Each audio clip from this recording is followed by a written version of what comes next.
रहकोला देवी मंदिर प्रांगण में हजारों श्रद्धालु के बीच जब भागवताचार्य पंडित रमाकांत जी ने व्यास गद्दी से भाव विभोर होकर भक्त प्रहलाद की कथा का दृष्टांत सुनाया तो लोग भाव विभोर होकर भक्त प्रहलाद से जुड़ी कथा श्रवण करने लगे।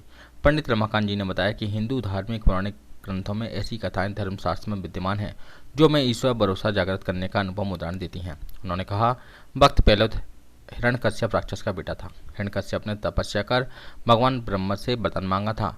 भगवान से उसे यह वरदान मिला कि किसी भी अस्त्र शस्त्र से नहीं मारे जाओगे, न रात में, न दिन में, न धरती में, न आकाश में। यह वरदान मिलने के बाद हिरण्यकश्यप अहंकार में चूर होकर उसको लगने लगा कि वह अमर हो चुका है। इसी बीच हिरण्यकश्यप ने अपने बेटे प्रहलाद को अध्ययन के लिए गुरुओं के पास भी भेजा, लेकिन राक्षस का पुत्र होने के बाद भी प्रहलाद भगवान की भक्ति में मगन रहता था। एक दिन हिरण्यकश्यप ने प्रहलाद से कहा, मैं तुम्हारा वध करूंगा, देखता हूँ कहाँ है तुम्हारा भगवान। इस पर प्रहलाद ने कहा कि हर कण में भगवान है। हिरण्यकश्यप ने प्रहलाद से पूछा कि खंबे में भी है। प्रहलाद ने कहा, हाँ है। हिरण्यकश्यप ने गुस्से से खंबे में लात मारी। तभी खंबे में से नरसिंह भगवान आकर हिरण्यकश्यप के सामने खड़े हो गए। उन्होंने हिरण्यकश्यप को अपनी गोद में रखा और नाखून से उसका शरीर चीर दिया। इस तरह हिरण्यकश्यप अपने वरदान के अनुरूप न पृथ्वी पर, न आकाश पर, न किसी अस्त्र से, न शस्त्र से, न देव, न मानव, बल्कि भगवान नरसिंह भगवान के हाथों मारा गया और भक्त प्रहलाद को हरि के द्वारा अनन्य भक्त होने का आशीर्वाद प्राप्त हुआ। अंत में पंडित रमाकांत व्यास जी ने जब रहकोला देवी मंदिर प्रांगण में उपस्थित होकर अपार श्रद्धालुओं से भगवान श्री हरि का जयघोष लगवाने का आग्रह किया तो क्षेत्र हरि में हो गया। इस मौके पर श्रीमद् भागवत कथा के मुख्य व्यवस्थापक अमित दुबे, तहसीलदार नरवर, अपनी सपत्नी दिव्या दुबे ने श्रीमद् भागवत कथा का रसपान कर रहे श्रद्धालुओं का हाथ जोड़कर साधुवाद किया। यहाँ बताना मुनासिब हुआ कि श्री अमित दुबे, तहसीलदार नरवर और उनकी पत्नी श्रीमती दिव्या दुबे पर माँ रणकोसला देवी, रहकोली देवी की असीम अनुकंपा है, जिससे वह राजतंत्र में रहकर सपत्नीक उच्च पद पर आसीन व कीर्ति प्राप्त कर रहे हैं और आस्था के केंद्र रणकोसला देवी मंदिर पर विशाल श्रीमद् भागवत कथा के मुख्य व्यवस्थापक बनकर क्षेत्रवासी जिन्हें माता पिता तुल्य मानते हैं उन्हें भक्ति सागर में श्री हरि के दर्शन करा रहे हैं। इस श्रीमद् भागवत कथा के सफलतापूर्वक संचालन के लिए क्षेत्र जनता उनकी बुरी बुरी प्रशंसा कर उन्हें जीवन में यश, कीर्ति, व्यवसायी जीवन यापन कर क्षेत्र का नाम रोशन करने का आशीर्वाद प्रदान कर रही है। बिंडी से खबर हर पल के लिए पीयूष बिरथरिया की खबर।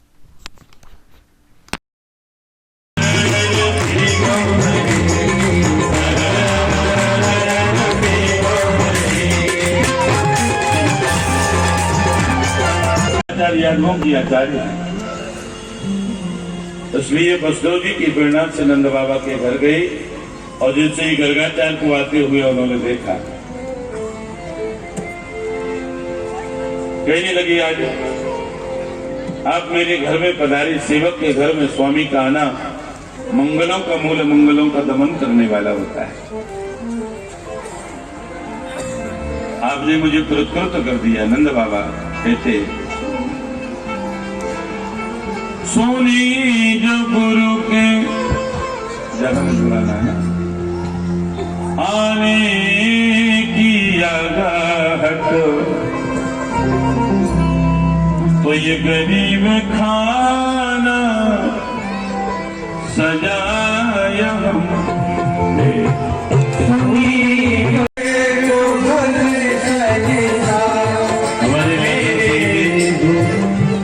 चलिए व्यास जी का बहुत बहुत आशीर्वाद।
सोनी जो गुरु के जगह जुड़ाना है आने की आगाहट,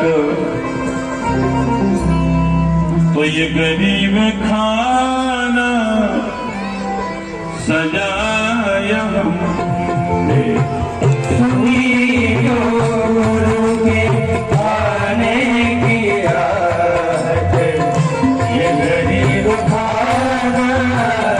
माँ का इतना बड़ा सिद्ध पीठ है यहाँ और सभी लोगों की बड़ी आस्था यहाँ जुड़ी हुई है।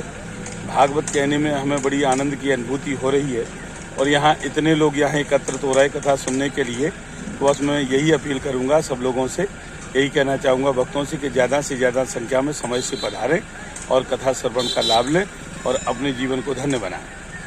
कथावाचक रमाकांत व्यास जी के द्वारा जो कथा की जा रही है, इसमें क्षेत्र के पूरे ग्रामीण यहाँ से कथा श्रवण कर रहे हैं और ये कथा का जो कार्यक्रम है ये माननीय यहाँ के जो तहसीलदार साहब हैं अंकित दुबे, अमित दुबे, इनके द्वारा कथा की जा रही है और उनके पिताजी यहाँ पर जो है पारिषद बने हैं और ये प्रसिद्ध बहुत बड़ा कार्यक्रम यहाँ पर आयोजित किया गया है तहसीलदार के द्वारा और यहाँ के पूरे क्षेत्र के लोग इसका लाभ ले रहे हैं। ये तो भागवत कथा है जो ये मेरे द्वारा के साथ साथ हमारे जो समस्त ग्रामवासी हैं, क्षेत्रवासी हैं, उनके द्वारा ये किया जा रहा है। हम तो मात्र निमित्त मात्र हैं इसमें और लोगों के द्वारा सहयोग किया जाता है, सभी क्षेत्रवासियों के द्वारा सहयोग किया जाता है और मेरा भी लोगों से आग्रह है कि कथा के 2 दिन शेष हैं तो अधिक से अधिक इसमें अपनी भागीदारी सुनिश्चित करें एवं भागवत कथा का सार प्राप्त करें।